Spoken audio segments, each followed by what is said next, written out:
Let's talk to senior reporter Chriselda Lewis now about the story. Chriselda, hi. The magistrate noting that the case against the former G4S Nastassja Jansen was porous, and given everything that we've seen in high-profile cases, it is concerning about the state's case against all the accused and the strength of that case. Tell us what unfolded.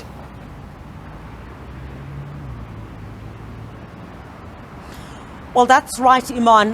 The Magistrates Court here in Bloemfontein basically handing down the judgment saying that it would not be in the interest of justice for the four accused that you mentioned who also brought this bail application before this court. It would not be in the interest of justice for them to be granted bail. And however, Nastassja Jansen, as you correctly pointed out, granted bail of 10,000 rand. Just a moment ago, we managed to speak to her. She'd spent 29 days in jail, Iman. She basically contends she has nothing to do with the escape of Thabo Bester from the Mangaung prison. She says that she's cooperated with police, she's incorporated with investigators in this matter, and she will continue to do so. Of course, some conditions attached to her release on bail, the fact that she would have to report to a police station in that area where she lives on a Friday. Those are just some of the conditions attached to that. But, the magistrate saying that, there seems to be a prima facie case against the four that had not been granted bail. It would not be in the interest of justice for them to be placed on bail, of course, pending their next appearance in court, which is on the 20th of June. That is the very same day that Thabo Bester as well as Dr. Nandipha Makudumana will be back in a court. So at this particular point, we know as well, Iman, that on Thursday, Dr. Nandipha Makudumana is also bringing this application before the High Court in Pretoria, in which she will basically argue through her lawyers that her arrest in Tanzania and subsequent detention and brought back to South Africa, there were certain processes that were not followed, basically arguing that South Africa does not have the jurisdiction to arrest or the authority to arrest anyone in Tanzania. So in this particular instance, what we saw as well from community members, we saw the family of Teboho Lipholo, who were also inside court this morning, Iman. They've welcomed this decision, the denying of bail for the four accused in this particular matter, Iman.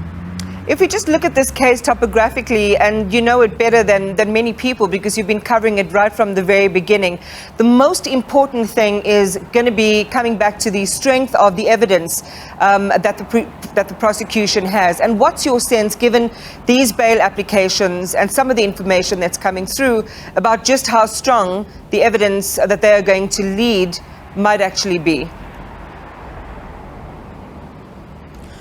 Look, Iman, from what we've heard, of course, by the testimony of the investigating officer in this matter who took the stand in opposing bail for the applicants, was that, we're hearing of alleged transactions that had taken place from a certain TK Nkwana to the accused number one, Senohe Matsoara, who is alleged by the version of the investigating officer to have transported that corpse onto the premises of the Mangaung prison. And that is the body that was later identified as Teboho Lipholo, which was then used as a decoy and set alight in the prison cell, cell 35, where Thabo Bester had basically been incarcerated.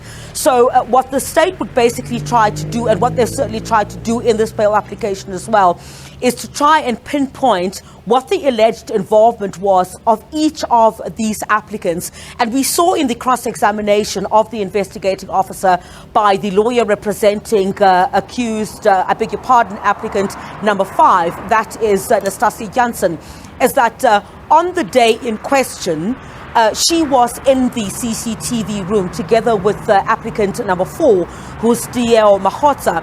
And she says basically that they had opened the gates or the doors only for a supervisor on that particular day, and then only heard at a much later stage that Thabo Bester had escaped on the day that they had been in charge of the CCTV room, or stationed at the CCTV room when this incident had taken place. So much really is going to be reserved, Iman, for the trial court to prove whether these accused are guilty or not. But on this particular basis, the Magistrates Court basically had to look at, number one, the circumstances of the accused that were applying for bail, also whether they would not attend their trial or perhaps interfere with the investigations going on, because we know that those investigations are still going on into what is alleged to have happened. We've also heard from the state that more arrests are imminent in this particular matter.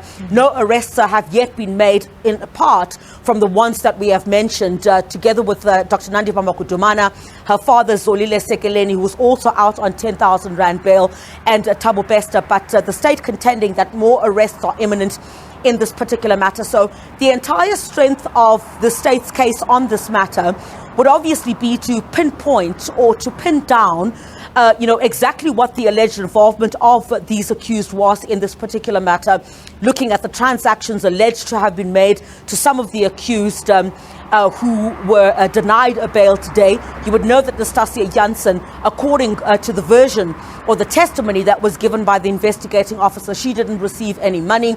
Her personal circumstances were also put forward to the court, and her lawyer basically contending that if indeed she had opened the doors, as the state is saying, on the day that Thabo Bester had escaped, she'd simply done so thinking that the person that was being let out was a G4S employee, because what we now know, and also according to the version that G4S had taken to Parliament when they appeared before the committee there, was that Thabo Bester had escaped wearing a G4S uniform. So it certainly seems on some of those aspects, the court seemed to have believed that it would not be in the interest of justice to have these other four placed on bail, but Nastassja Jansen. SABC senior news reporter Chriselda Lewis, thank you very much for that comprehensive wrap of today's proceedings in the Thabo Bester case.